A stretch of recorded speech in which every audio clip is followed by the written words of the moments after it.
It was so loud again. I'm hoping that we're I don't not know why it's so blowing- loud. It's perfectly fine for me. I hope we're not blowing fans' ears out with that. New stream, new episode, new crook and marker. We're ready to go. I didn't refill my water, but I'm about half full here, so I think it'll be okay. Okay. We are continuing our. We're not going to do the whole Disney Investor Day, but we're going to cover the two things that I think me and you talk most about. We just finished our Marvel video, so that's out there if you haven't seen it. But we're also huge Star Wars fans, and I'm aching to talk to you about the latest Mandalorian episode. But I think we're going to save that till next week and just talk about the last two episodes in one. I think that'd be best because knowing me, we're going to be talking Star Wars news. I'm probably going to ramble on a little bit. So. Yeah. So we and I believe there's just as much content here as there was in the Marvel thing. Maybe not as many trailers, but this is a 24-minute presentation. The Marvel was 26 minutes. So actually, this doesn't. Let's see here. Let's see here. Let's get this going here. We had Kevin Feige in the last one. Hold up, I want to make sure this is high res. Thank you, Rebecca. This doesn't look. It's remarkable to be back. Is this high res? Hey guys, Curl Blind Wave. I'm Eric. I don't know if it is. I am ready, and we are. Oh man, I can hear some cringe. Am I gonna have to? So a quick note for the Nerf herders. I read up on these announcements, and I also watched some sizzle reels. Mm-hmm. I didn't watch them or record them as part of like a trailer reaction or anything like that because they came out and they were like they called them sizzle reels, so it was just like, okay, it's gonna be like them talking behind the scenes and stuff like that, which it was for a couple of them. So I didn't watch it as a trailer reaction, but I didn't know that like I was so like neck deep in music work and photography work that I didn't know that Disney's investor presentation was going on, and so I had no idea that these things were happening. And stuff just kept on, like news just kept on popping up in my social media feed. And so we are now, and I think you also said before the show that you didn't watch it either. So this is our first time actually watching. I've seen some of the things that come out of it. Yeah. Like you, I've seen and read up on some of the things that came out of it, but I didn't watch it when it happened. So yeah, I'm interested to dive into it with you. So we had both watched the Marvel one. So this is our first watch on this part here. Right. So here is Kathleen Kennedy. And let's do that. The real Star Wars villain right here. Oh, hold up. She's on mute. The real Star Wars villain. And since we last gathered you said in it. April of 2019.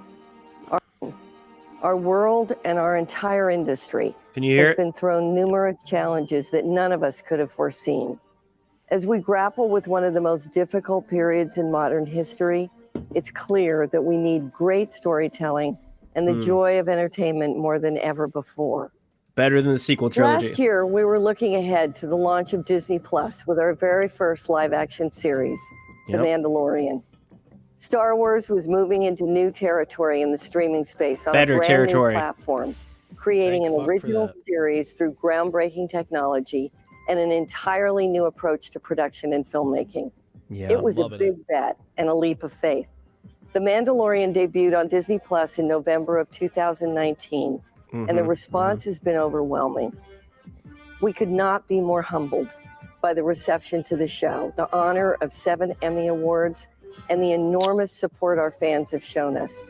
Yeah. With The Mandalorian on Disney Plus, we have ushered in an entirely new era for Star Wars, and there's more to come.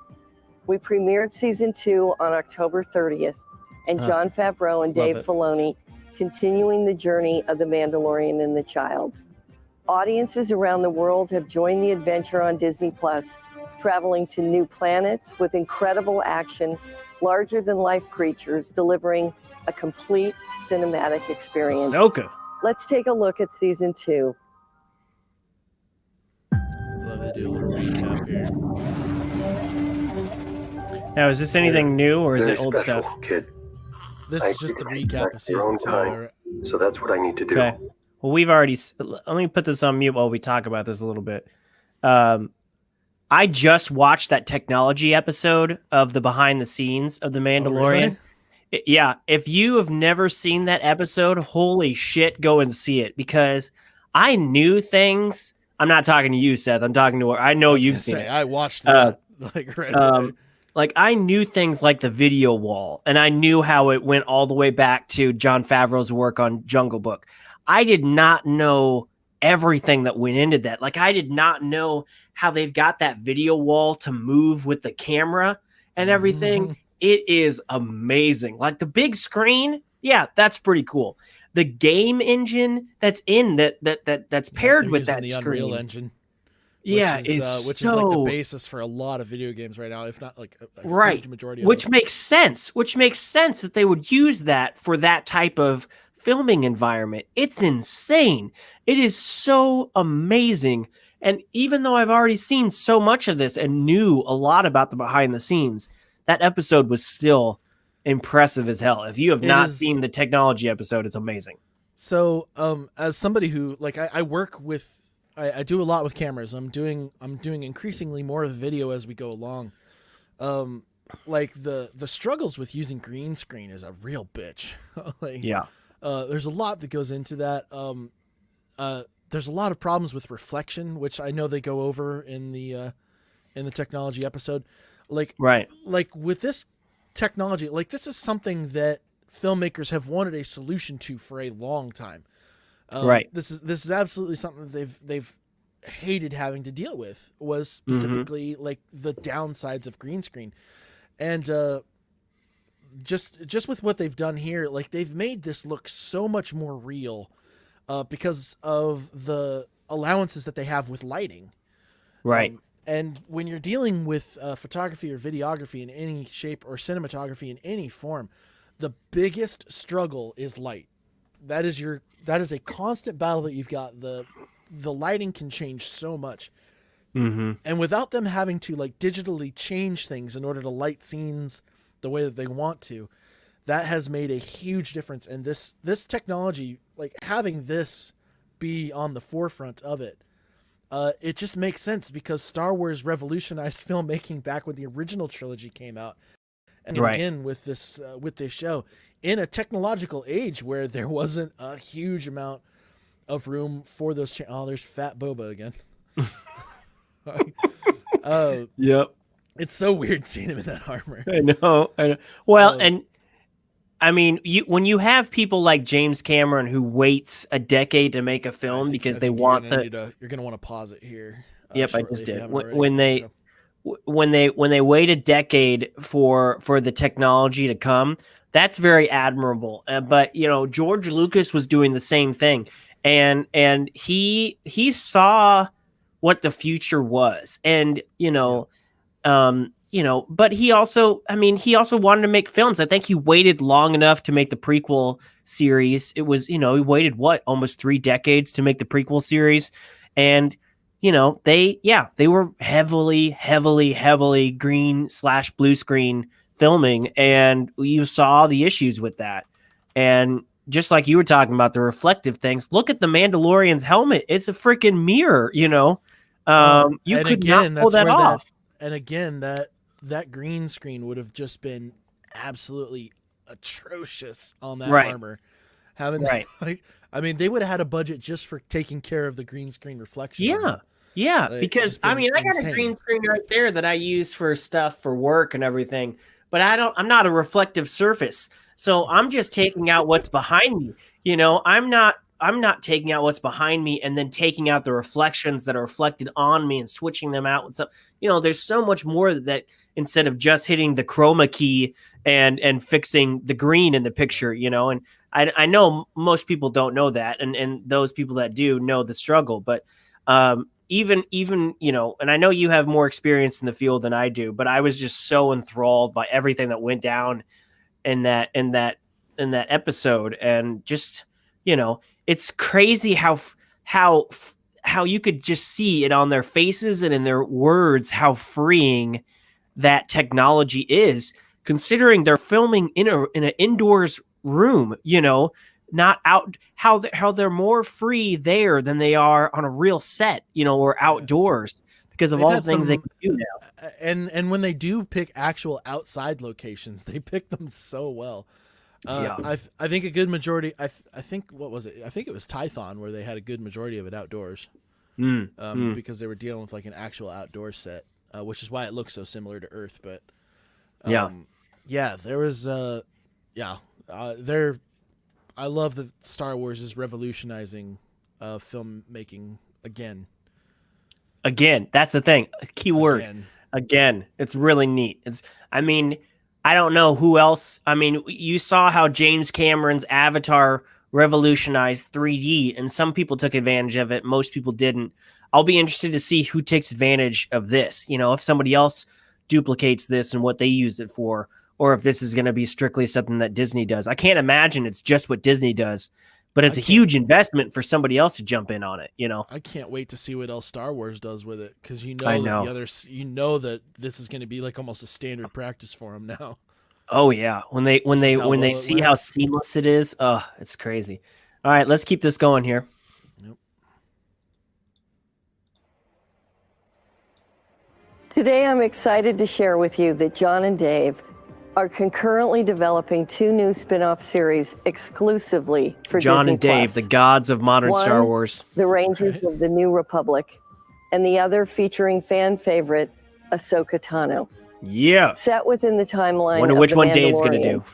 These interconnected shows, along with the future stories, will excite new audiences, embrace our most passionate fans, and will culminate in a climactic story event. The next chapter will debut on Disney Plus Christmas of 2021. I'm fortunate to be surrounded by incredible talent, both in front of and behind the camera, with a company. Did she just say we're not going to get new content till Christmas of next year? I think she said that the next chapter of. I think she was referring to Mandalorian. Oh, okay. Well, still, that's a long wait. I mean, I know we've been a little. But I guess it's not like they've been able to film. Was a year apart. I mean, it was a year apart before we got chapter 2. So. I guess you're right. That still seems like so far away, though. I imagine people who care passionately about high-quality storytelling. A few times in my career, odd, isn't it? To be part of game-changing technology. Did it sting when you said that? A new way of filmmaking changed the way stories can be told forever. You ballsy bitch. Working with Jon Favreau to create the world of The Mandalorian with our own stagecraft technology has been one of those moments. It's so cool. Stagecraft is a new virtual production Even the tool ceiling that that's utilizes awesome. the latest innovations in real-time graphics and massive LED screens that allows us to bring entire locations into a soundstage and photograph them live, telling stories in ways we could only dream of a few years ago. This new collaboration process brings the artists and the crews into a creative partnership. Yeah, so this is what we were all just talking about. That now Please go watch the pre-production, technology episode if you haven't and seen post, it. all in sync to preserve the cinematic culture around a singular artistic vision. By eliminating unnecessary travel, a more controlled environment, and efficiencies with set design and special effects that allow for an in-camera visual experience, actors are immersed in those environments rather than having to imagine what they're seeing or reacting to. That's the big advantage we didn't talk And about. ironically, the efficiency of stagecraft has They're allowed not us guessing to what the continue green to screen work is. They can during see this it. pandemic. On The Mandalorian Season 2, we expanded stagecraft's capabilities further and built an even larger volume. I love how it's called the Additionally, volume. We're That's really building cool. That's a 3 neat more name. volumes right now in Los Angeles, London, and Australia, advancing the Disney-owned technology and building the studio of the future. We have a vast and expansive timeline in the Star Wars mythology, spanning over 25,000 years of history in the galaxy. That's why I've only looked at fucking 40 of them. Resource for storytelling. Now with now Disney she Plus, says we that can there's a lot to explore pull from. limitless story possibilities like Before never she was like, it's not like we and have fulfill the promise that stuff there to pull is from. truly a Star Wars story for everyone. One of the most exciting and ambitious new series we have coming to Disney Plus in 2022 is Andor, a tense, nail-biting spy thriller in the Star Wars universe, created by Tony Gilroy. Tony's incredible success with the Bourne Identity films distinguishes him as one of today's best creators of the modern spy genre. We couldn't be more thrilled to have him at the helm. Bourne films were a while back. Star Wars. Yeah. Diego Luna will be back in the role of Rebel spy Cassian Andor from Rogue One, and he will be joined by a fantastic I did new like his cast character a lot. that includes Stellan Skarsgård, Adria Arjona, Fiona Shaw, Denise Goff, Kyle Soller, and Genevieve O'Reilly as Mon Mothma. That's a pretty We good just cast. began production in London 2 I weeks love how ago. they got Mon Mothma Here's a in there. That's special great. look at Andor. Well, they kind of had to. Right. Pause it real quick. Just Pause it? Never mind. Go ahead and let the sizzle go. Okay. Do you want me to mute it or no? No, Everything I did, I want to hear it again. I did for the rebellion.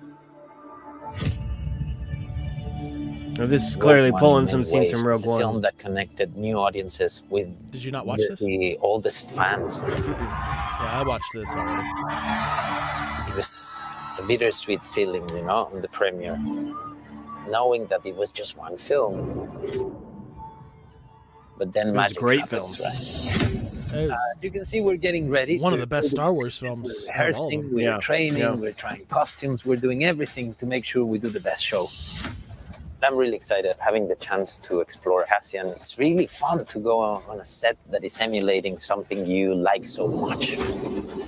The enormity of So this they're is not like using doing the a big volume for this show? film. It's very cinematic. For me, that's what the Apparently excitement not. is. 12 episodes, 12 scripts, over 200 named cast members. Or over we're seeing 1,000 everything crowd built inside the people. A lot of volume creatures because coming she from said the they were creature working on department. bigger ones. We treat Yeah. this exactly like we would have filmed. There is no difference in our approach. Every creature and droid that we've been building has the same care and level of attention to detail as the previous films. It's huge, it's thrilling, but also it's wonderfully challenging. That looked like a volume set. There's tons of possibilities Yep. to explore. It is the building of a revolution.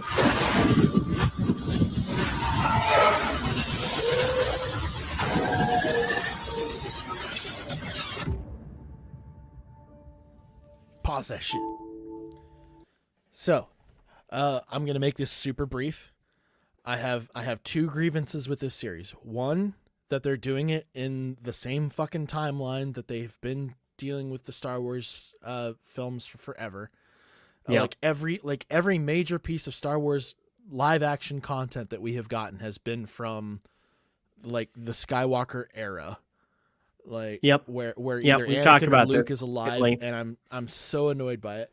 Mhm. Second of all is that prequel syndrome. We know what this character, we know what his fate is going to be, and so that I feel like that takes away a lot of the suspense around his particular character. So they're really A lot gonna of the have to stakes. they're Yeah. really gonna have to play with this. They're gonna have to really get us to love his co-stars. Right. If they want Right? any of that, Yeah. if they want any of that suspense, like the stakes are going to have to be in the events surrounding him, not necessarily his character. And Mhm. and I worry about how they're going to do that properly.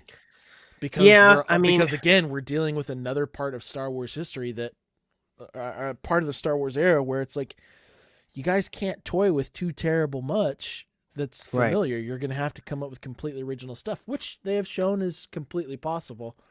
Right. But I just wish that I wish that they would do something completely original in a very, very different timeline in Star Wars. I love Rogue One. I think of loved all the Rogue One. decisions that were made in that time period under Kathleen Kennedy, the decision to end that movie how it was to kill everybody off was a great decision. It was a ballsy decision. Yep. And I thought that the movie was great. I thought we had just enough time with these characters to really care about them. I mean, sure, I wanted more. That doesn't mean I needed more. And when you get it in this fashion, the likelihood of diluting the quality of those characters and then removing the stakes because you know what happens before, it's just like, do we really need a whole series around that? And what could be, we met those characters in the biggest mission of their lives, to find out the Death Star plans. What about this show could even be near that, or I don't know. I feel like, it's going to be a small show. It's going to, I really like seeing Cassian back, but I don't know if I necessarily need this show. I don't need this show. I'm sure it'll be good. I wanted them to, like she mentioned Mandalorian being a gamble. It's like, is it really? Was it really that big of a gamble? Because This certainly isn't. This certainly feels like you're playing it safe. Oh, 100%. But was The Mandalorian really a gamble where you're dealing with 5 years after the Empire? You've got Boba Fett in there. You've got a baby version of Yoda, which it's nostalgia knew was going to be heavy. a hit. Yeah, it wasn't really a gamble. No, I mean, but it paid off for sure. This show is a sucker bet. Like they knew that it was going to be a good one. Mm-hmm. Like they knew they were playing it safe. They're sticking with familiarity, and it's like I'm at a point in the Star Wars world where I want more new. I want you guys to explore. She had just said the Star Wars universe expands over there's 25,000 years within that timeline. It's like, really? Show us. Right. Fucking prove it, would you? But I will say I'm that sick one of getting thing all of my epic timeline Star Wars content from video games or comics. I want the live action series to represent some of that stuff too. Yeah. Because I don't want to be the nerd who knows all this deep Star Wars lore and nobody else fucking does. I want to see it I want to see that stuff in the mainstream, and they keep straying away from it. And it's pissing me off. It's definitely a safe bet, but I will say that it's got Cassian in the lead, and that makes me excited. One of the things I loved about him and modern Star Wars is that they're not afraid for the good guy to shoot first. We've had that age-old thing of George Lucas battling with who shot first with Han Solo. Is Han Solo really a good guy if he shot first? Well, Cassian's a good guy. He's just a good guy in a shitty situation. He shot first. Mayfield in Mandalorian, spoilers for next week's talk, he shoots first. We can understand more complicated characters now in modern storytelling than I think, people like George Lucas were afraid to have in stories back in the day. I will appreciate that, because that is why he kept on going back and editing that scene, is because he wasn't sure if Han Solo was being portrayed enough as a good guy if he's the one that shoots first. And we're perfectly fine with Cassian shooting first, and that was a more complicated situation. I'm fine with Han Solo shooting first. It's like, really? Right. You want to get taken in for a bounty? No, shoot that fucker. Right. Kill him off. Right. I don't give a shit about Greedo. He's a scoundrel. We understand. Yeah. But anyway, scum. let's keep this going. Scum of the earth. He's a scruffy nerf herder like the rest of us. We can love like him the anyway. rest of us. Last August at the D23 Expo in Anaheim, we announced the return of Ewan McGregor in the iconic role of Jedi Master Obi-Wan Kenobi. I love it, but again, series on Disney playing it safe. I know. Obi-Wan Kenobi begins 10 years after the dramatic events of Revenge of the Sith, where he faced his greatest defeat. Wow. The downfall I didn't realize it was that of big his of best a friend leap. and Jedi apprentice, Anakin Skywalker turned evil Sith Lord, Darth Vader.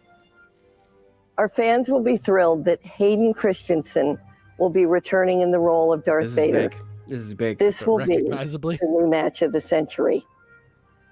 The series is directed by Deborah Chow, coming off the great work she did with us as a director on season 1 of The Mandalorian. Production will begin in March of next year. Here's an early look at Obi-Wan Kenobi. Oh shit, I didn't see this. They didn't show it. Oh, you fuckers. Whatever it was, they didn't show it. They must have saved that specifically for the investors and taken. Yeah, Marvel, they showed everything. Star Wars, they didn't show everything. So I'm excited that he's coming back, because even some people that really notice things more than I do will know that, like even the stature of Vader was different in Rogue One than he was when Hayden was wearing the suit in the short moments in episode 3. So that alone will be interesting. Plus the voiceover. But the 10 years in the future, that means Luke is 10. So are we going to see? Bitches. Are we going to see some 10-year-old Luke? I imagine so. But I really don't like that she said that it's going to be the rematch of the century. But really, can we not have him duel Vader? Because it takes away from that. I agree, but someone brought up a good point. The last time they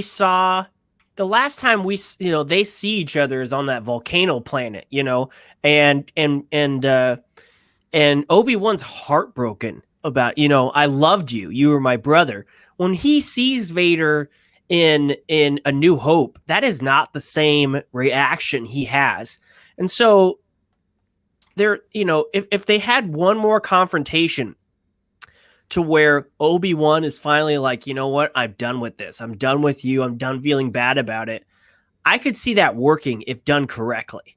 I think it's, you know, I think it would be weird if he was just a hermit for 20 years. But if something did happen to where he finally was just like, I have to separate myself completely. I have to go live in the desert as a hermit. And then Luke finds him later. You know, I'd be interested to know that story. I think there's more to it than just he's out in the desert. I mean, I'm going to give it to him. I'm going to give him a shot, obviously. Like, I'm not going to like shy away from it at all. But yeah, they got to be careful.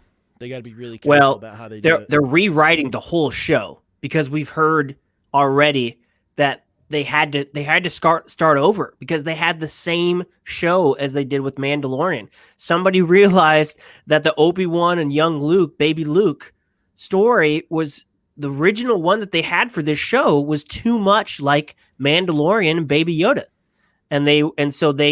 This is why production hasn't started on this show yet, because they had to go all the way back to the writing room on this show.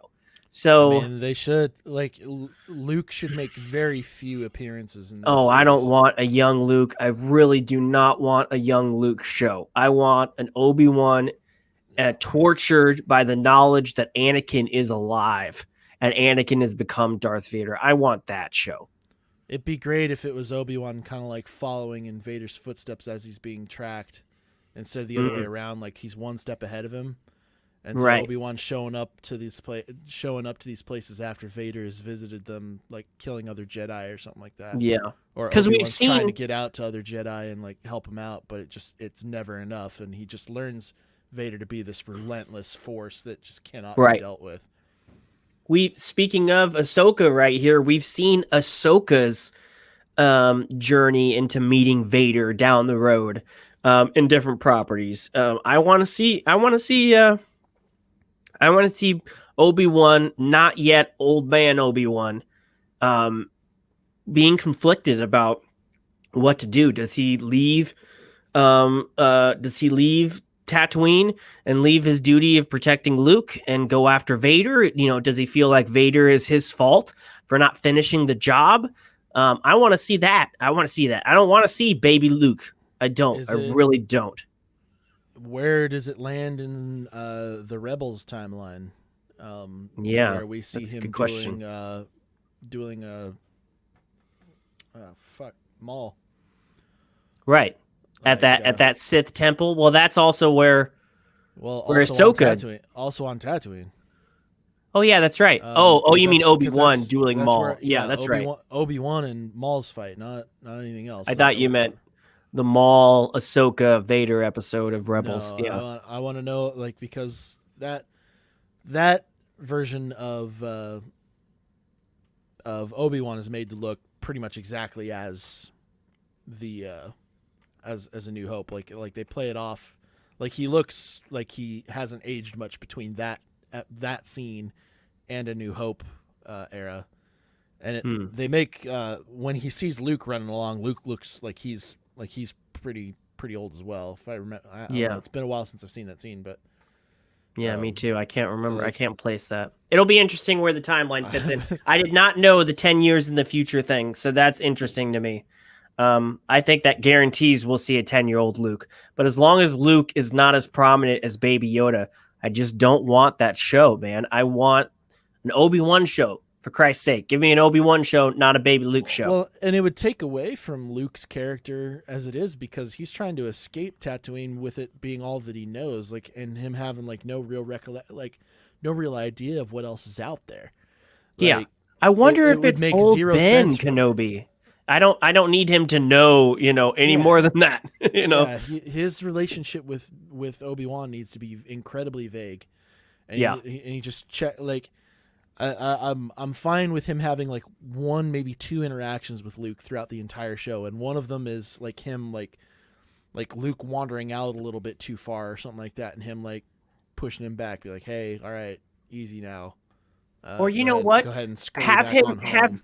bring Joel Edgerton back into Star Wars and have a scene with Joel chewing out Obi-Wan, you know, like, do you want me to raise this kid or do you want to raise him? If you want me to raise him, he's going to be raised like this. And maybe that is Luke's only time he sees Obi-Wan. Like, who is that? Oh, that's old Ben. He lives out, you know. I'd be fine with that because I think there's some, you know, in A New Hope, we can tell that Joel has there's some animosity issues there. Yeah. So I wouldn't mind bringing Joel Edgerton back and reprising that role. That'd be interesting. But anyway, let's keep this going. Who played Baru, either one. Oh, right. Yeah. Mm-hmm. Oh, it's muted. Whoops. Star Wars: The Clone Wars saw tremendous success with its epic 7th and final season. Building That's a on the good choice. legacy of the Clone Wars, our new animated series, The Bad Batch, follows the specialist commandos of Clone Force 99 as they embark on new missions in a rapidly changing galaxy. This is The Bad Batch. It should be interesting. I'm fine with them doing this because we didn't get enough of them. The Bad Batch.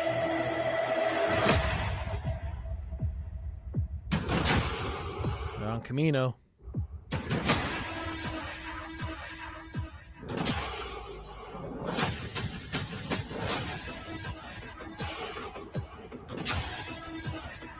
Them messing with those slavers. Oh, is this whips. new footage? Yeah, this is from the show. Oh shit! I thought this was like just. Will be reorganized into the first galactic empire. Oh, I did not know this was going to be new footage. I thought this was just going to be clone. Oh, what's it? sizzle reel. Was that Fennec?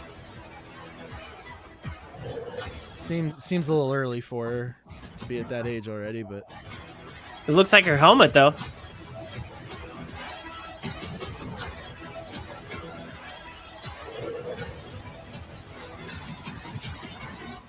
That was quite an impressive display.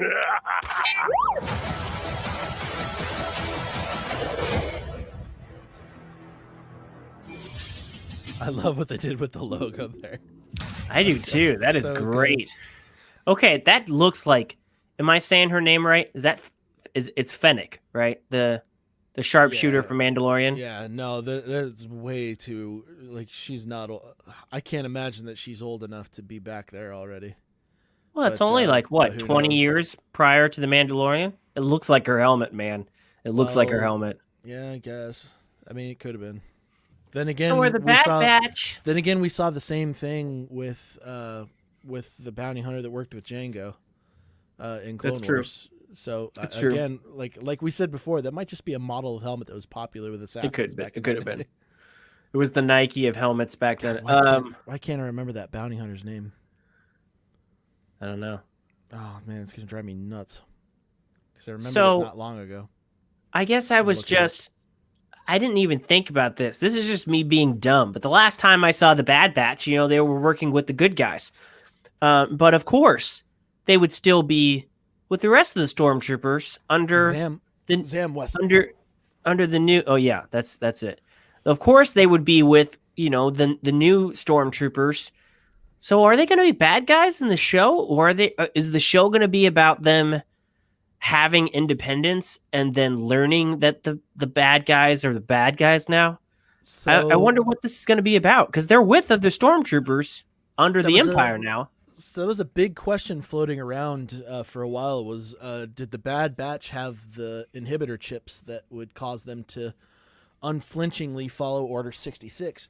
And I feel like this show is going to be the answer to that question, because obviously we see that apply there.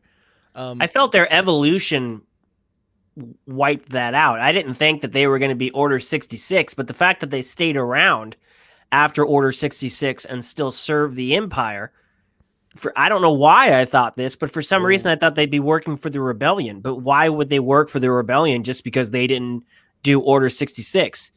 And the Rebellion is too young right now for them to really know what the Rebellion is. So do they even know that the Empire is bad now? I feel like what I we don't know. might see here is them breaking off from what the Empire becomes, because they send them off on something that even they find immoral or something like that. Yeah. I That's mean, so interesting. I'm excited. Never underestimate the depravity of Grand Moff Tarkin to dissuade even the Bad Batch from wanting to continue working for the Empire. Right. That looks good. I did not. That looks great, man. I I'm did not. stoked. I saw the thumbnail for this trailer, and I just thought it was going to be reused footage from Clone Wars. I did not know it was new footage. Nope. Oh my gosh. That was the first sizzle reel that showed up in my YouTube recommendation tab, and I was like, "Oh shit, they got a sizzle reel!" And at first, I expected it to be like a because IGN had posted it. So at first, I was like, "Oh, okay. Did IGN just like post this as kind of like content?" And is it gonna be like redone, like Bad Batch footage or something like that? Maybe they're for some reason the content. Before I saw that it was IGN, I thought that it was gonna be a fan edit or something like that. But it said sizzle reel. It said the Bad Batch looked very official. And then I looked up, like Star Wars, the actual channel had it on there, and they had it alongside the Andor stuff. And that was when I was like, "Oh shit, something's going on." And that was when I started messaging you. It was like, "Hey, shit's happening." Like, Yeah. Well, I'm excited. But at the same time, you got to remember Dave Filoni, his attention is now stretched. He was not, back when Clone Wars was happening, it was just Clone Wars. And then he got Clone Wars and Rebels, but you really just had Rebels. Then he went back to Clone Wars. Now he's doing 3 live action shows plus this. So I'll be interested to see how the quality of storytelling keeps with this, because that man is busy.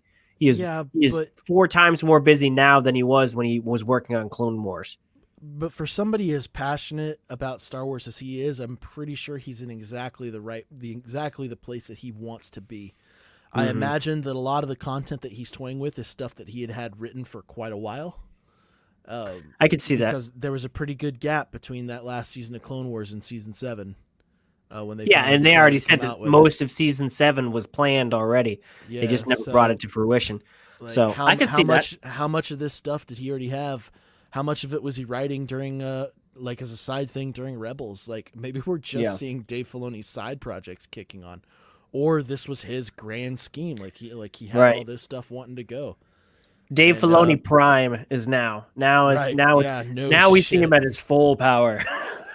Like he's hit the plateau on season 7. Now he's riding that plateau at like just this awesomeness, and it's just gonna keep on going. And maybe get better with this live action Ahsoka, which keep it up, and we got to talk about some future Disney Star Wars talk here when this is all done. But let's keep this going, because we still got plenty of content to talk about.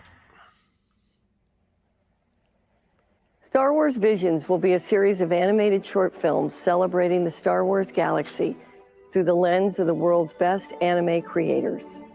This anthology collection will bring 10 fantastic visions from several of the leading Japanese anime studios, offering a fresh and diverse cultural perspective to Star Wars.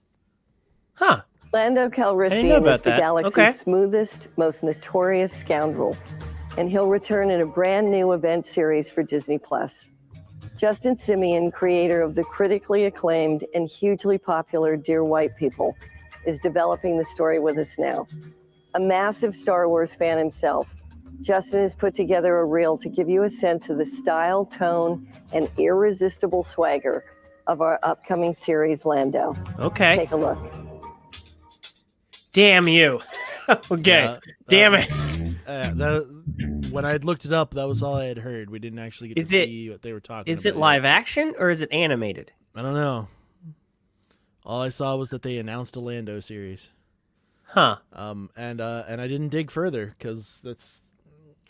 Okay, well, the Visions... I wasn't terribly interested in it. I was just like, really? Come on. Like, fuck. The Visions thing just sounds like Fantasia, but for Star Wars. But then when they started talking about bringing big anime names from Japan studios, that reminds me more of like the Animatrix, which I loved. I didn't understand it when it first came out and I was younger, but when I grew up and I went and revisited that, those short films were amazing. And then similar people went and did a short film anthology for Batman called Gotham Knight.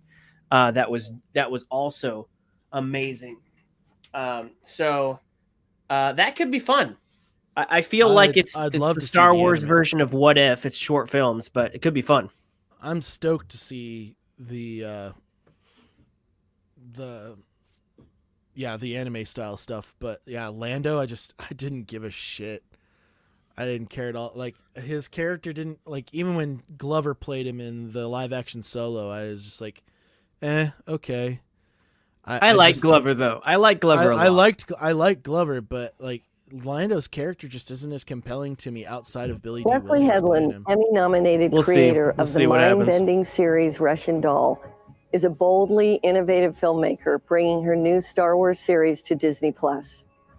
The Acolyte is a mystery thriller that will take us into a galaxy of shadowy secrets and emerging dark side powers in the final days of the High Republic era. Finally. As we continue to develop new... Okay, we gotta pause it there. So High yeah, Republic. That's what you've been asking for, right? I mean, it's not. It's the end of it. But it's up there. That we're talking about some old times, I'm sure. And yeah, the Acolyte is generally the equivalent of Padawan for Sith. oh, that's what that means. Interesting. And so yeah, I feel like we're gonna be dealing with a trainee. Okay. Like it's like I'm pretty stoked. And Russian Doll. Have you seen that show? I have not. It is good. It is good. It's got what's her name in it? It's got Natasha Lyonne, who is a great comedian. And I was like, wait, she's in a mystery? It is a weird fucking show. And it's just got that much flair to it it's not a comedy. It's like almost like a sci-fi drama. Or not almost like it is a sci-fi drama. And it's really, really good. And it was just that much, it was that right amount of weird. So I like that idea of that showrunner doing a Star Wars Sith thing. I feel like we haven't gotten any bad guy stuff in a long time. We need bad guy stuff. So it's a strong. I was really wanting to talk about this. So it's a strong move. Because they need to test the waters with this time period for mainstream Star Wars fans. Because they really do. Because what we're talking about here is like the prime of civilization for the Republic Order, for the Jedi. And so what they need to do here is that they need to make the Jedi seem like the peacekeeper cops that they were actually supposed to represent at that time. The High Republic, we're not talking about a time of war. Right. Right. And so that's going to be a big thing. And the Sith are going to be back in the shadows for this, I imagine. And they need to I feel like they're testing the waters with this time period and with this concept. And I think that the best way to do it is to take it from a villain perspective, from the people who are established as bad guys all the time. Because if there's one thing that a compelling villain needs if there's one thing that a good villain needs, is to be a compelling one. And the Sith back in those times did have. I mean, there are some stories told from a Sith perspective that a lot of people could get on board with. Yeah, and not just crybaby Kylo Ren compromised. I mean, you can write a good villain. Look at something like Breaking Bad. He is a villain in that show. You know, he's terrible. There's no ands, ifs, or buts about it. He is a villain. By midpoint on, that dude's a villain, and yet you're still glued to it. That's, we don't need emo villain, emo crybaby. My parents are Han Solo and Princess Leia villain. We need good villains. And you're right. They always talked about in the animated series, in the movies, the Jedi used to just be peacekeepers. Well, we've only seen them in war. We've only seen them in battle. We've never seen them before that. They're always talking about that, but we have never seen it as an audience, at least mainstream. So, for me, I'm really interested in the world around that because I feel like it's going to feel a lot different when you see Jedi and Sith. There was a sect of the Sith who follow along with the exact ideologies of the Jedi. Just they're not afraid to cross the line when they need to in the pursuit of power. And that's a compelling thing. Like, it's like, okay, what boundaries are you willing to cross in order to be the most powerful? They were also just as ambitious of scholars as the Jedi Order was, but also into some really dark shit. Yeah. And it'd be really nice to see some of this touched on. Well, and it's really easy for us as viewers to be like, oh, I would never be seduced by the bad side or by the dark side, when the dark side is this evil, wrinkly old dude in a cloak. You know, it's easy for us to be like, well, clearly those are the bad guys, you know. But if this is a true seduction in that it shows the Sith as, you know, maybe you would agree with them if you didn't know these other things, you know, maybe you could understand why a person would make these choices. I think that could be really intriguing, especially if it doesn't have the history of Darth Vader and Darth Sidious and all that stuff, you know, already in play. And we'll also be dealing with a sect of with a part of the Sith timeline where they had just been defeated by the Jedi and completely like outrun. And exiled, and so you're going to deal with a very hard bias against Jedi for anybody under the Sith teachings, and that's going to be us. You know, it was kind of like seeing the Karate Kid series, Cobra Kai, and finally hearing his side of the story. Johnny Lawrence's side, yeah. And be like, wow, and the shit that he dealt with, yeah. It's like, wow, you're made to be a bad guy in that thing, but then you read it from their perspective, he's just like, yeah, that's totally reasonable. That paired with all the YouTube, the YouTube arguments about how know that the Karate Kid was actually the villain in that show. Yeah, you could see it if shown in a certain light. And I think there's a great story out there, written, and again, I'm dealing with the Skywalker timeline again. But there's a great, I think it was just a piece of fan fiction, but it was actually the story of the original trilogy told from the bias of an Imperial textbook. Like the stuff that the Imperial Legion would use. Oh, as, their propaganda, how they would teach it. Sure. To them, not even propaganda. It's like, it's just history for them. Like, right. This is how it happened. And when you read about like the rebellion being labeled as terrorists who killed innocent people on the Death Star just to forsake the control and safety that the Empire was trying to provide. Yeah, it you can see where there's two sides to every story. It's just who's got the most compelling storyteller telling that story. I'm stoked to see what this series does, but she announces quite a few more series, I think. Okay, maybe not quite a few more series, but she announces a bunch more. Well, I'll just say hands down, that's the thing I'm most intrigued about. I think one of the failings of the sequel trilogy is that Rey never went to the dark side. I think that trilogy could have been a whole different game had we saw Rey go to the dark side and not just be so easily a copy paste of Luke in a different time period. I think it could have been so much better. Maybe just maybe just finally realize that the light isn't the only way to go about things. Sure. Yeah. Like, be a compromised or a mix of both, but yeah, not just black and white. And I get it. That was George Lucas's vision. There are good guys, there are bad guys, you know, but it's evolved so much from there. But anyway, I'm excited that that's what we're getting. I hope it's not Maleficent in Star Wars. I hope it's really, they really are compelling villains and they're not just, oh, I was abused and I'm really a good guy. And I don't want any of that stuff. According to you, that director was responsible for a really creepy series. So it was a really well done series. Russian Doll was very high concept. So news stories. The intersection of animation and visual effects offers new opportunities for us to explore.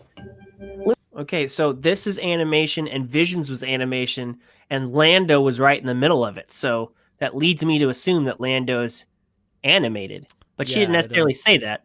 No, she didn't. But she's capping I didn't look it up because I didn't care. So I was like, let's move on. The Lando series. I'm sorry. Teaming up with our unparalleled visual effects team ILM to develop a special Star Wars adventure for Disney Plus, a droid story. This epic journey will introduce us to a new hero guided by our most iconic duo, R2-D2 and C-3PO, on a special mission known only to them. What could possibly go wrong? Outside of the Star Wars galaxy, Okay, well, we're that feels expanding Lucasfilm's presence. like kids That's aimed stuff. towards children, yeah. I was so excited for this announcement. I'm so happy about this. Oh, this isn't Star Wars. Are we? No, well, this isn't- Lucasfilm. this isn't You want to Star just keep Wars. on This is doing more- Lucasfilm? Might Is as well, it dumb? yeah. It's not much longer. Okay, all right. So it's more than just Star Another Wars. It's beloved Lucasfilm. mythological world. That's the end of Star created Wars, by George I believe. Lucas. Is it? Willow. Okay. This series will be set decades after Ron Howard's 1988 movie, continuing the spirit of adventure, heroics, and humor of the original film. We're delighted that Warwick Davis will be returning in the role of the great sorcerer, Willow Ufgood. We have a wonderful creative team at the helm. John Chu, director of the groundbreaking film Crazy Rich Asians, will be directing the pilot. Willow begins shooting next March in Wales and will debut on Disney Plus in 2022. Here's the team to share more. And again, they tell us nothing. Did you see the original Willow? Did you Yeah, but see it's that been old so film? long. I can't remember it. Willow is the I one love with that movie. Willow is not the one with Tom Cruise, right? Or is it the one with Tom Cruise? No. Willow had Willow Val had Kilmer Val in it. Kilmer.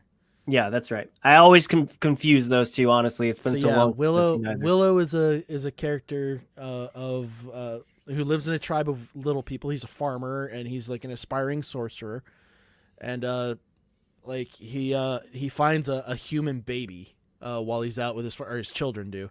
That's right. And he gets tasked by the sorcerer who he wishes to apprentice under, and is kind of like the leader of their village. He's like, this child needs to be returned to its people, like to the land of the big folk. And he sets off with them on a journey where, I mean, they find people right away, but he quickly realizes that the kid is actually a lot more important. His crew basically abandons him and he ends up having to do it on his own, but he runs into Val Kilmer, who's apparently the greatest swordsman who ever lived. That's his tagline for when he's introduced, and it turns into like a great story. Like it's not a bad movie. It might be worse than I remember, but I remember it being really good. And I haven't seen the movie for easily over 10 years. I think it might be on Disney Plus now, actually. I'd be surprised if it's not with this announcement. Yeah, I remember seeing it somewhere. Let me confirm that real quick, but I'm pretty positive. sure it's we'll have on, to change the title of this to Lucasfilm, not just Star Wars, but it's at on. least we'll put with Star Wars. It is. Yeah, it's on. You can watch that on Disney Plus now, from 1987. We also have some Year news after I to was share born. on our theatrical slate. We're in pre-production on the next and final installment of Indiana Jones. At the helm, we really? have James Mangold, director of the Academy Award-winning film Ford vs. Ferrari. And of course, Indy himself, Harrison Ford, will be back to conclude this iconic character's journey. Indy will begin shooting late spring of 2021 and will be released in July of 2022. Is that all they're calling it? Just slate Indiana is Jones? They're gonna kill him. They're gonna Of course fucking they're kill gonna him. Of course they're going to kill him. But as long as Shia LaBeouf isn't in it, I think that'll be fine. Also, to be fair, James Mangold gave us Ford vs. Ferrari, which was amazing. But before that, he gave us Logan, and he gave us a sweet send-off to Logan. I have no doubt they can do that, but the people who made Indiana the Crystal Skull had good intentions too. Well, hopefully they learn their lesson from that. What did Brian say? Chris Stuckman does a. Yeah, see, I wasn't the only one to remember. What did he Willow. say? Is that Willow Warwick Davis, show. who also played an Ewok, and Val Kilmer, good show. Yeah, Mhm. it's a great. I remember it being a great movie. I Brian gotta knows rewatch his it. Though. stuff. Brian's my main man. I love that man. He's a good guy. He's a new dad. Can you imagine raising your kid in this era? Oh, like Jesus Christ. having access to all of this. I mean, it's gonna be crazy, man. Brian, if you don't have Disney Plus, you might as well get it because this is meant for you. You know, for people bringing up their kids in this era that can just be like, let's turn on Disney Plus and see all of Disney. It's crazy. Real quick, Chris Stuckman did a video talking about Indiana Jones in regards to why he was such a good character and why the Crystal Skull lost that. Why they didn't why they didn't he does a good breakdown on it. Yeah. He does a great breakdown. I recommend you guys watching that and then telling me what your feelings are about I mean, I agree with Indiana it. Jones It was a coming out shit soon. film. It was a shit film, but I think it's now they're in the thing of, well, do we just let it die there or do we try to redeem it? I think if anybody has a chance to redeem it, it's James Mangold, but I don't know. We'll see what happens. What else do they throw at Further us with here? a story that will introduce a new hero and explore an original world that feels perfectly paired with Lucasfilm storytelling. We're proud to bring to the screen author Tomi Adeyemi's New York Times best-selling novel, Children of Blood and Bone. This story will center around a young African girl's heart-racing quest to restore magic to her forsaken people, the Magi. Tomi was recently included in the Time 100's list of most influential people of 2020. We're proud to be partnering with the 20th Century Studios on this coming-of-age adventure. Our Star Wars theatrical slate is pushing forward into a new future era. As we announced recently, we're currently developing a brand new Star Wars feature with acclaimed filmmaker, Academy Award winner Taika Waititi. Taika's approach to Star Wars will be fresh, unexpected, What and is unique. with that His enormous title talent treatment? and sense of humor will ensure that audiences are in for an unforgettable ride. He's currently hard at work writing this next adventure. Look, does that... As we announced recently, we're currently developing a brand new Star Wars feature with acclaimed filmmaker, Academy Award winner Taika Waititi. Does that animation style not remind you of I'm just a Bill and I'm in the Capitol Hill? that shit. I mean, I know he's a creative genius, but well, did he come up with that logo or did somebody else? Like he said, sure, they said but that they're he's still certainly writing putting it, his so face right next to it. But they said it's a that he's little- still writing the thing. Like he's actually still Okay. trying to put it together. So it's like, okay, was that just like a concept that he threw out there? Or it's just like, just make it look like retro and like stone or something like that. And maybe it's like an old story or something like that. And then somebody was just like, yeah, I just saw that episode of that show. Let's fucking do it. Brian says, why do they have Kathleen Kennedy doing this? No energy.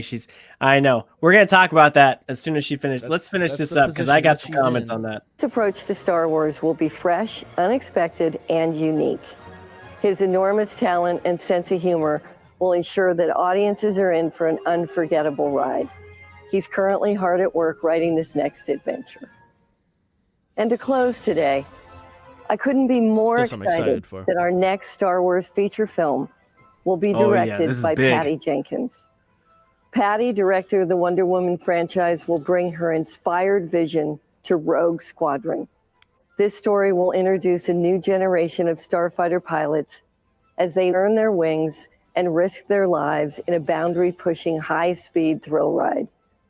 The legend of Rogue Squadron has been long beloved by Star Wars fans and will move us into a future era of the galaxy. Rogue Squadron will be released in theaters Christmas of 2023. Okay. As you can see, this is a new era for Star Wars and Lucasfilm, with expanded opportunities for continued innovation, high-quality storytelling, and cinematic experiences like never before. And now I'm pleased to introduce Courtney. Okay. I'm excited for Squadrons, especially because she said that they're pushing them into a future era. I think they are also kind of dealing with like the Mandalorian timeline, because I think that was something that was mentioned at some point in some media that I read. Yeah. But even then, Patty like, Jenkins. Oh, that's great. That's fantastic. But even then, like, I'm really stoked to see a Star Wars dogfighting movie. Like, I love the idea of seeing Star some, like, Wars, ace Top pilot. Gun. Yeah, some ace pilot fighting stuff. Awesome. Perfect. Brian responded, yes, Disney Plus is nice watching Clone Wars episodes. That's great. Well, That's that's a good way to what do we it. did. That's a great way to keep your interest in Disney Plus is with the Clone Wars. So I want to circle back to this comment of his. Why do they have Kathleen Kennedy doing this? So there are two prominent theories out here right now. For the longest time, people have suggested that when her contract is up at the end of 2021, then she's out. So there's one theory that she's just taking a victory lap right now. That she's just, she's putting her stamp on it, saying, "Hey, this you is what I got shit about me to happen now." Yeah, you talk shit about me leading up to this, but hey, I'm effectively telling you what's happening, and even if I'm not there, I helped get us there. Or the other theory is, well, she made it through the thorn patch, and now she's on the other side, and she's going to stay in her position and she's going to reap the rewards of it. She's got all this stuff now that is technically still going to be under her wing. So why should she leave now? So I don't know which one it's going to be. I think it's more likely that she is on her way out. But, to this day, people know that she, what does Spielberg say? That she is the most talented producer to ever produce. He talks highly about her. And I think outside of her shortcomings as the creative director for Star Wars, that is true. I think she was an amazing producer. I think just she had the wrong role here. But I could understand why would she leave now? She made it through the shit. Right. They're starting to get past this. And while I agree with Brian that Dave Filoni should be the replacement, there's a lot of people that don't think Dave Filoni wants that job. I don't agree. And for that exact reason, I feel like that's a job that he absolutely does not want. He wants the. I don't think he wants it. He wants the creative side without the producer worry. Like I've said for a long time that that's way too much pressure for a creative to have to do that and create all the epicness that Dave Filoni has in his head at the same time. I agree. I think he could be for Star Wars what Kevin Feige is for Marvel if he wanted to be. But when you say that, you got to remember that Kevin Feige isn't out there making movies. He's just the coach in the background. He's not the quarterback. He's not anything like that. Right now, Dave Filoni is. He is the quarterback for so much stuff. He brought home Clone Wars. He brought home Rebels. Then he took his star pupils from that and brought it over to Mandalorian, and they're shining now in Mandalorian. And now him and John, the bad boys of Star Wars, are bringing us 3 more shows. They're going to be amazing. So yeah, why would he take a desk job when he's when he's on the streets like he is right now? I just don't see him doing that. And I don't know of a replacement for Kathleen Kennedy that's in the mix right now. So I as much as I was rooting for her to move on, I think, maybe she's just learned how to do it now. She's letting the right creatives do their thing, and she's just reaping the benefits. Once Filoni has gotten done telling the Star Wars stories that I think he wants to tell, I could see him moving into a higher position in the industry. Sure, but he's nowhere near that right now. For right now, he's Tom Brady. He's enjoying his time on the field. And he's earned it. He's earned it. He's winning those Super Bowl rings right now. Yeah. Why the fuck would he quit? No. And let's be real. I'm not even going to the backup team right now, bro. I'm starting still. The downfalls that I think we all agree that Kathleen Kennedy had with Star Wars is that she was bringing these names to Star Wars, and then she was having conflicts with them, and then she had to drop names and replace names and all that. I think she was just having a hard time bringing in the right talent and then getting on the same page. But, clearly it's not like she had no part in Mandalorian. Clearly she brought in the right names for Mandalorian. She signed off on the technology, on the choices. And not all of those choices were hers, but she certainly was the one at the top for that. I don't think anybody went around her to make the Mandalorian. So she made right choices there. And now they've revolutionized filmmaking. Yeah. So maybe she just had to get past her couple of films. She's definitely, I think a lot of people blame the sequel trilogy on her. and a lot of the mishaps. It wasn't all her fault, but it It's not certainly just happened her. under her watch. There- Certainly happened under her watch, and a lot of the mistakes and the drama happened under her watch. But that doesn't mean she didn't learn her lessons. And if she Right. learned her lessons and she's moving, she's on board in the right direction now. Yeah. Why does she need to step down? I don't see why she does. And that's me saying this, and I'm not a fan of hers at all when it comes to Star Wars. I think that the timing in which having her involved in the position that she was in was the biggest mistake. Is that you had her in charge during a sequel trilogy of the largest film franchise in the world. Yeah. Or at least the most popular. And that pressure can do shit. And then, honestly, I don't want to call a creative person's passion into play, but like I wonder what the weight of being at the helm for a Star Wars film actually does to your creative process.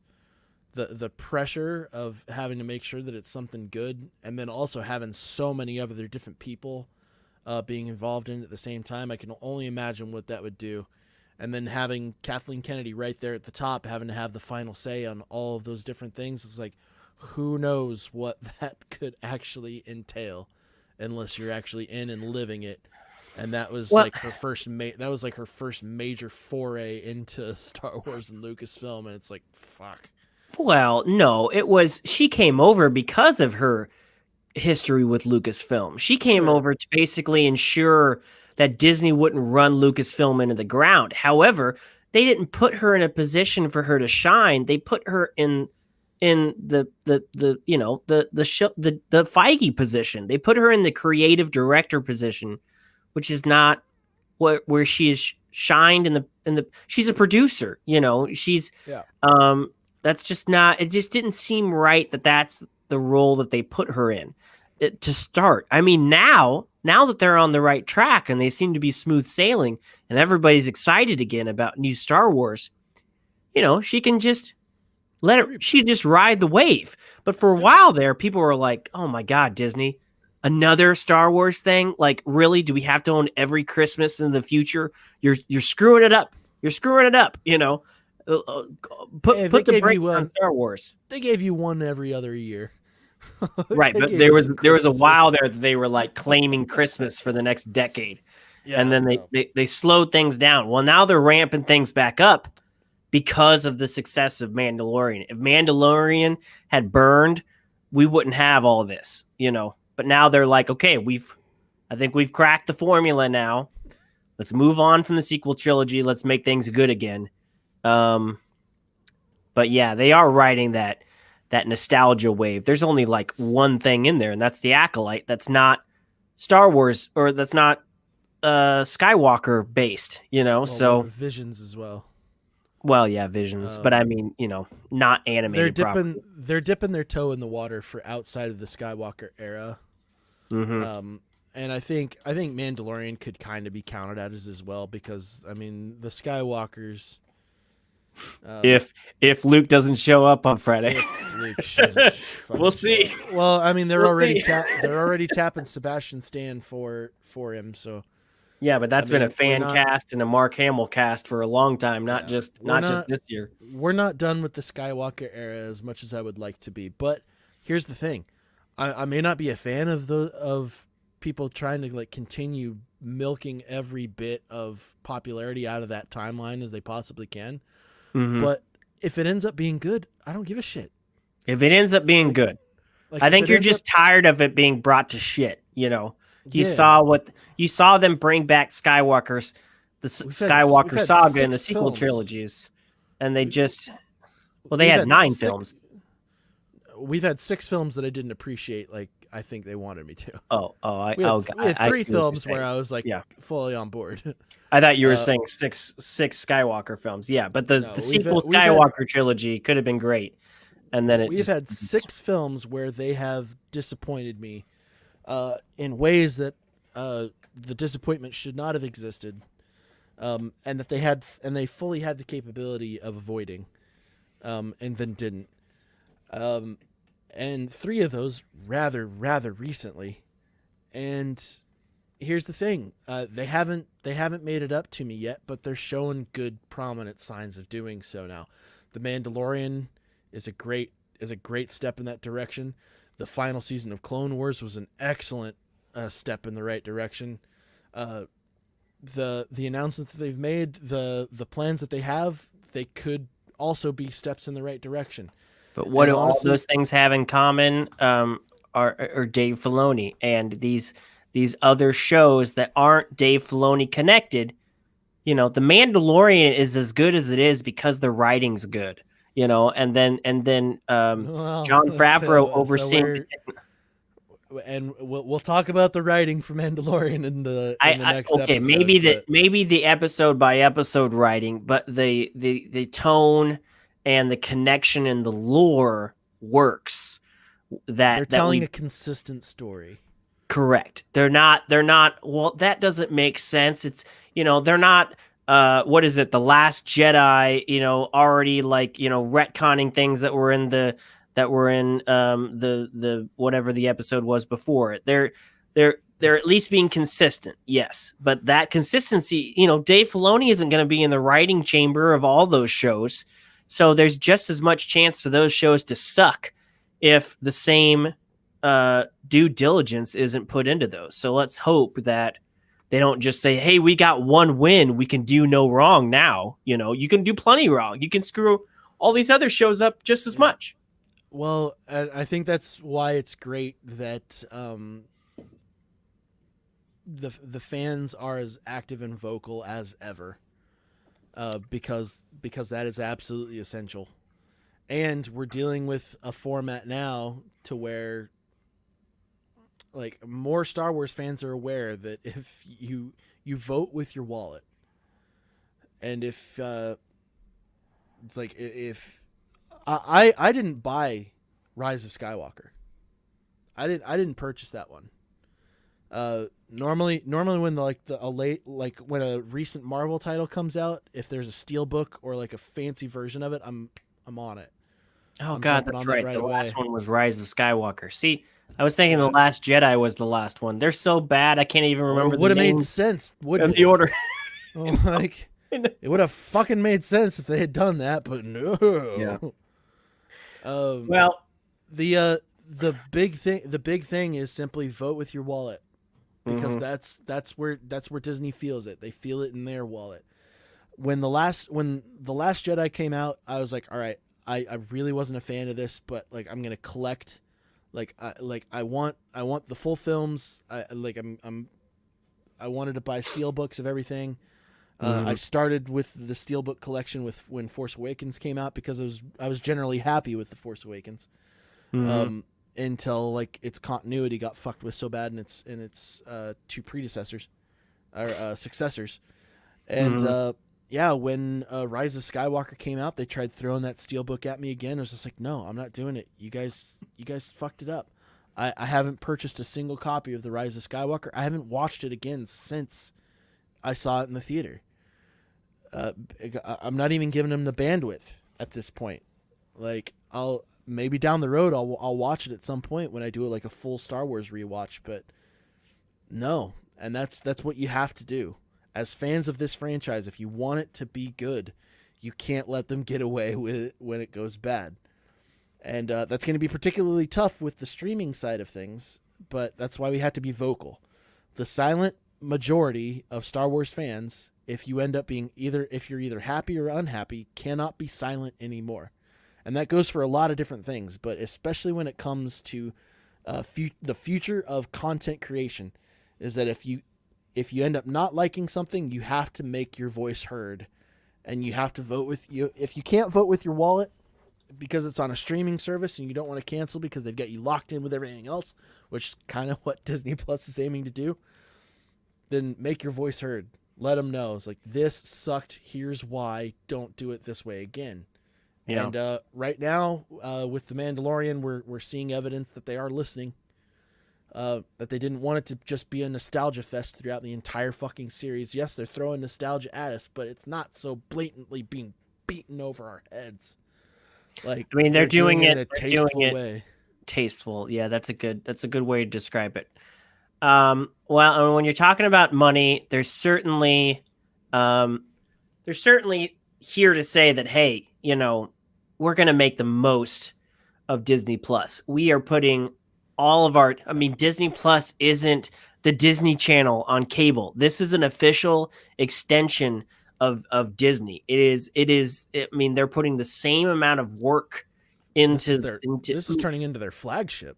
Theatrical stuff almost felt like a sideshow compared to all of their Disney Plus stuff, And I saw somebody after this say that, well, this is the nail in the coffin of Netflix, or RIP Netflix. I disagree. I think this is the evolution of Netflix. Netflix founded this frontier, this streaming frontier. Without Netflix, we wouldn't be here. Okay. But Netflix wasn't a studio that was then making streaming content. Basically, Netflix took the dollar bin at your grocery store for movies that never made it on the big screen and say, we'll put Redbox online. We'll do a streaming service. And then they took from that, they took all the money and all the accolades that they earned, and they became their own studio. Then they started buying things, before they went to theaters, or straight up producing their own stuff.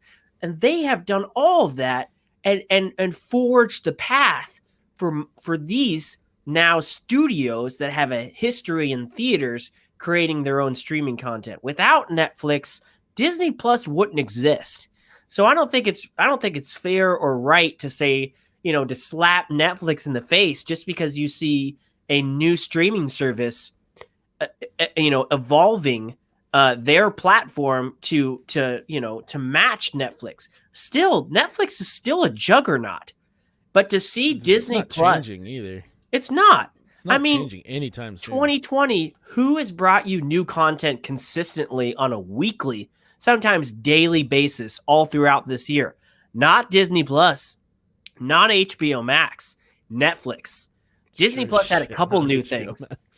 Not HBO Max for sure. Not HBO Max at all. Netflix consistently delivered this year in a year where people needed it to deliver. Holy shit, did they not drop the ball this year? And that needs to be commended. Just because Disney Plus is definitely showing you that they are committed doesn't mean it's a bad thing for Netflix. It just shows that this is Netflix's legacy, is pushing a studio like Disney, where 10 years ago you could be like, Disney, what the hell do they need to bother with on streaming? They're Disney. And now they're fully committed. And that's impressive. That is Netflix's legacy.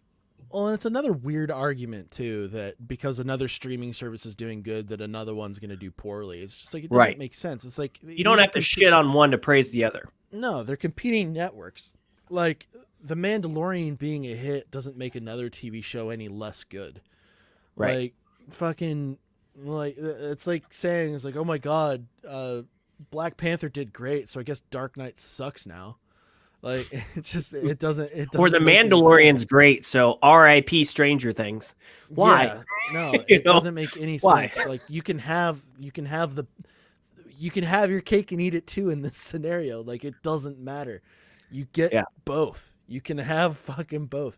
For that particular person, it might be rest in peace Netflix, because it's like, well, I can't afford more than one streaming service, but you don't have to.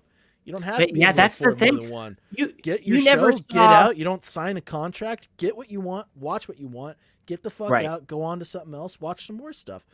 You don't get that with any other like media diet as far as like mainstream cable is concerned. Like, this is the way of the future, and the more creative you are with it, the better. But the great thing is that it doesn't matter how good one other one is doing. There's probably going to be original content on one of those other ones that you're not going to get to see. And again, you don't have to miss out. Look at it this way. Nobody walked out of Captain America Winter Soldier as amazeballs as that film was. It was groundbreaking, especially in terms of the MCU. Nobody walked out of Captain America the Winter Soldier and said, oh, RIP Mission Impossible franchise. They have nothing to do. They're competing studios. other than the fact that they're both studios, they're both major franchises for major studios, doesn't really mean that one success kills off the other. If competing studios could exist, then logically competing streaming networks can exist. And in fact, it's cheaper. It's cheaper to have a Disney Plus and an HBO and a Netflix subscription now than going to, that many films in the theater. Of all the shows and the things that are going to come out, it's still cheaper to have these than to go to this many shows and movies in the theater a month. So they're evolving into something better. But I disagree that this is a nail in the coffin for Netflix.